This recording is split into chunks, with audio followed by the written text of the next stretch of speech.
Здравствуйте! В этом видео я покажу, как загрузить 3D модель с Magica Voxel в игровой движок Unity. А для начала не забудьте поставить лайк и подписаться на канал.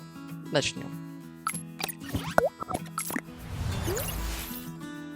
Для начала мы открываем Magica Voxel, нажимаем на кнопочку «Открыть проект», выбираем файл,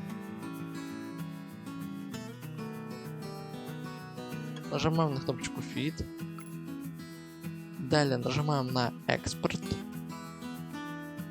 выбираем файл OBJ. Теперь мы выбираем папку, куда надо экспортировать данную 3D модель.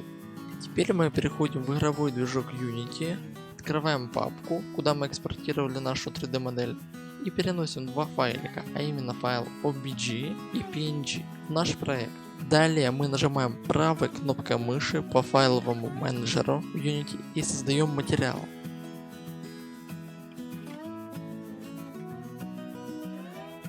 После того, как мы создали материал, мы выбираем его нажатием левой кнопкой мыши. Далее переносим PNG файл в квадратик, напротив которого написано Albedo.